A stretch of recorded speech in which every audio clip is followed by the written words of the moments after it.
Bonjour, nous sommes le 28 avril 2021 et tous ceux qui connaissent une Valérie peuvent lui souhaiter une bonne fête, c'est mon cas.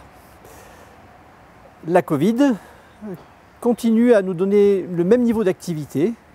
Il y avait ce matin 57 patients en service de médecine et le service de réanimation était plein d'une trentaine de patients, dont 23 pour la Covid. Ces chiffres sont stables depuis la semaine dernière. L'horizon semble s'éclaircir car l'incidence est en baisse. Celle de Haute-Savoie est notée à 217 patients pour 100 000 habitants, ce qui représentait 1730 nouveaux cas la semaine passée. L'activité aux urgences en Covid est en légère baisse, avec environ un peu moins de 7 patients par jour hospitalisés sur la semaine passée. Je vous propose de prendre un peu de recul sur l'épidémie de Covid en regardant les 13 mois écoulés à l'aune d'un tableau où sont recensés le nombre de patients qui étaient hospitalisés jour après jour.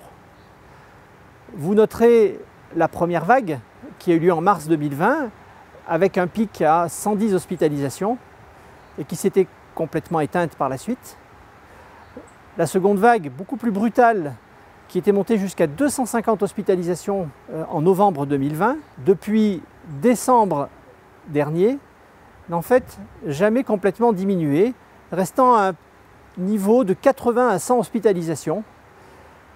Ce qui fait que la troisième vague, qui est un peu plus marquée depuis ce début de mois d'avril, voit son effet qui semble atténué, car en fait la marée n'est jamais descendue.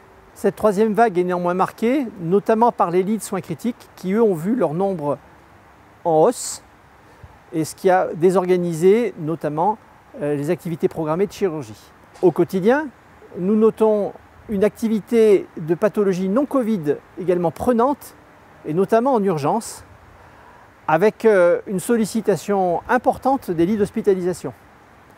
Cela nous oblige à ajuster de manière régulière, semaine après semaine, les places offertes en Covid et en non-Covid pour pouvoir répondre à cela.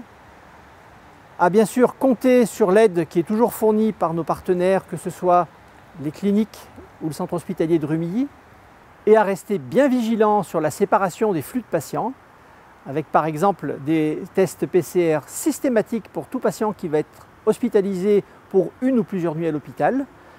C'est avec des règles de sécurité comme celle-là que nous avons pu juguler les différents clusters, et il y a plusieurs semaines qu'au change, nous n'en avons pas eu. Je vous retrouverai la semaine prochaine. Au revoir.